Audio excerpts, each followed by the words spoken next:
Hello everyone, it's clayrammage back again with another Goodwill bins haul.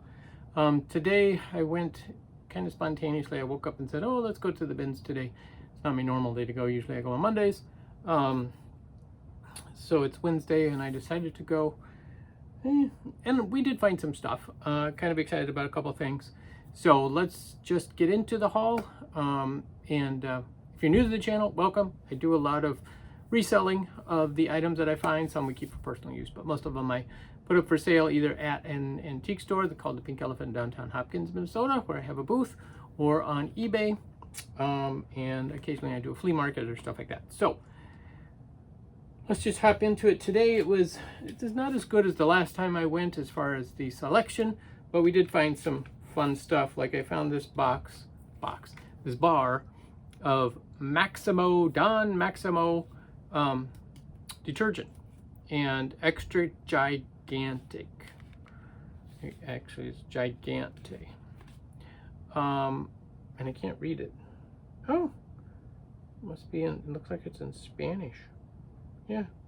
So anyway, picked this up actually thinking that I might use it with our laundry because sometimes those old soaps work pretty good. The other thing. The other thing I found, I'm laughing because you're going to laugh in a minute too. Oops.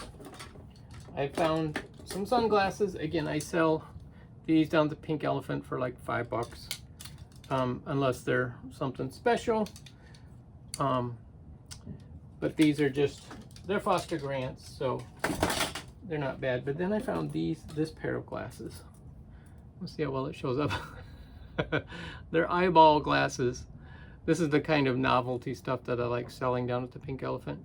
Let's try them on, see how they look. Ta-da! I have no idea what I look like. But anyway, that's kind of how I feel sometimes when I leave the bins, all googly-eyed. Oops, don't fall down. All right, one of the other things I picked up was this record, mostly because the cover is interesting. And then the back is also very interesting. It is the name of it is called Doppelganger, the Alarma Chronicles, Volume 2 by Daniel Amos. I'm not exactly sure what it all means. But I thought, well, obscure, odd things I would sell. So I picked it up, and we'll do more investigation on it to see what it is. I did find good number of crafting items today. This bag is, I'll pick out one because the bag is broken. It's full of these little glass fish in different colors. So I bought the whole bag of those. And then there's a bunch of beading supplies. So I picked up as many of those as I could because I sell those. And so yeah, that's what mostly is in this bag. A bunch of different beads of different sizes, shapes, and whatnot, and some ribbon and clasps, new in packages. And again, I put these down at the Pink Elephant, you know, for $2, $3, $4, $5 a bag, depending upon what's all in it and what kind of beads they are. Stone chips, or like this is a whole bag of turquoise, which is pretty cool. So obviously that one will be for more money. And then picked up this necklace, still new. I know.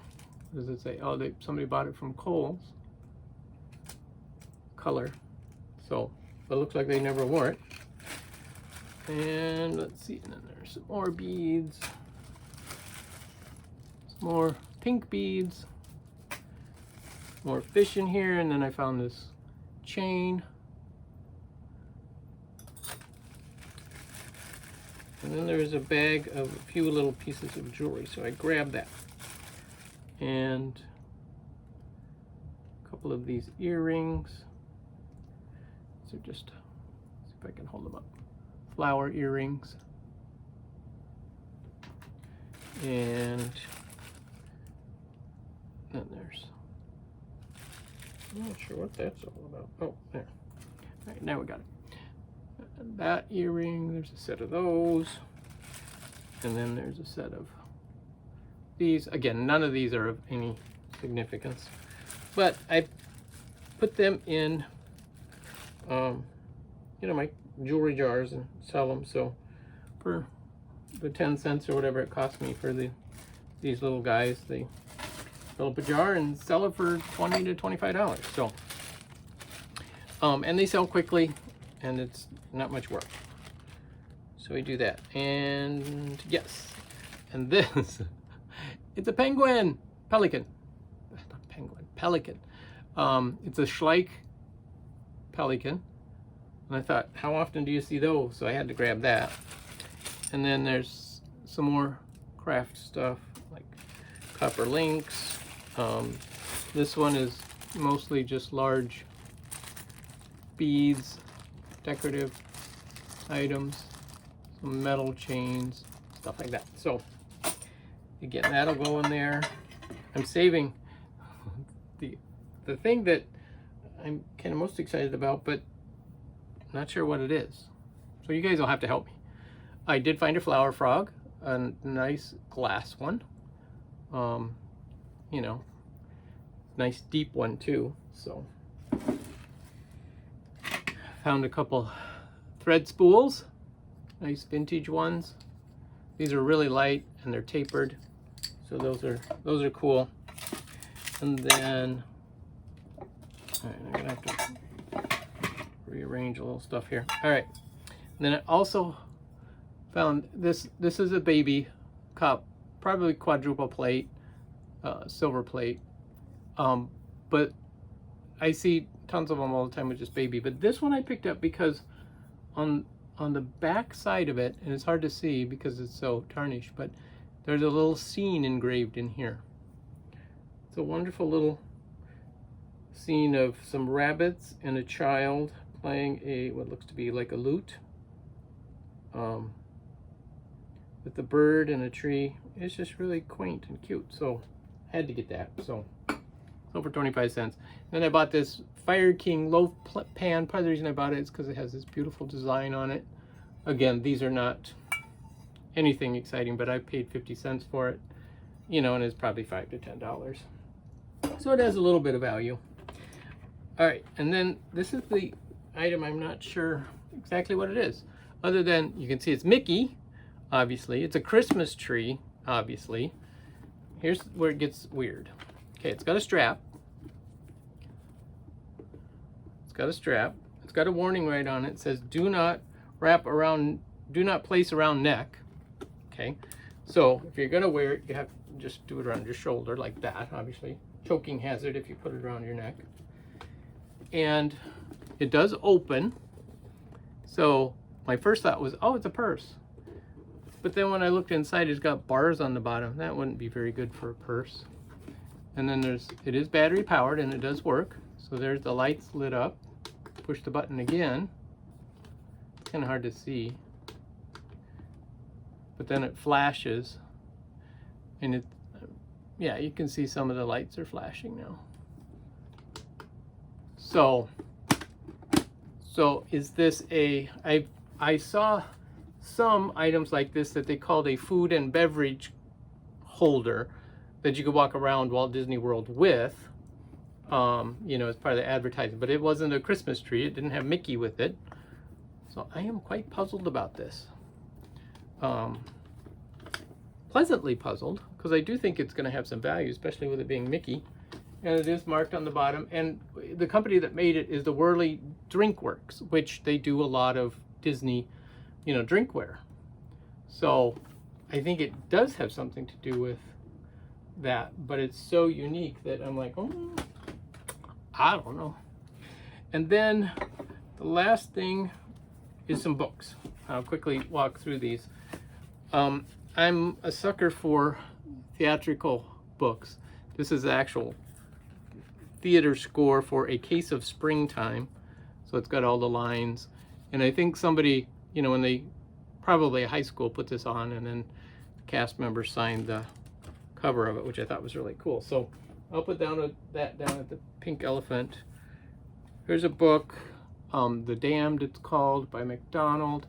I wish I had written this book, quoting Mickey Spillane.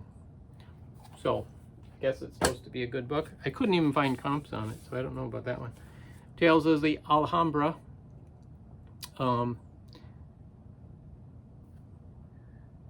Anthenium, 1978. It was $1.25. But this book is in excellent condition. It has a plastic cover over the top of it, so it is like perfect, which is really cool. So that one I'll probably put $10 on, and it's not like the most popular book, but and then I picked up this one, Sewing Made Easy. This is a 1950 published copyright. So again, $5 to $10 for that one. Picked up a couple children's books too. A Kiss for Little Bear. That was. Oh, and then I picked up this one as a reference book, Willow Patterned China.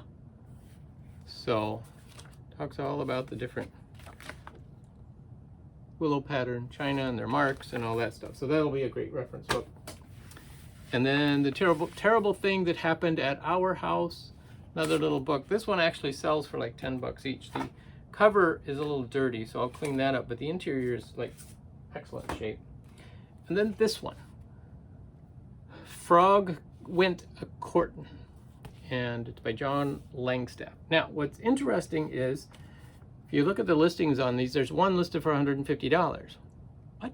Why is this book, it says first edition, which this one is first edition, 1955, but then there's others listed for like 15. So this one could have some value. I'll have to do some more research on that, but I think the person listing it at 150 has some wishful thinking. But then the most valuable book I did find was this one. It's Mark Twain, Life on the Mississippi by Collier. This is a multi-volume set, from what I understand. This particular one was published in 1917. It was originally published in 1874. This is the 1917 version, and it's worth upwards of 20 bucks for this book. So yeah, so they had others in that series. So that's what we got at the Goodwill bins today. I was trying to think if I got anything else, but I think that's it at the bins. And then we did do some garage sale, which will be another haul video coming up. So thank you guys so much for watching. We'll catch you next time.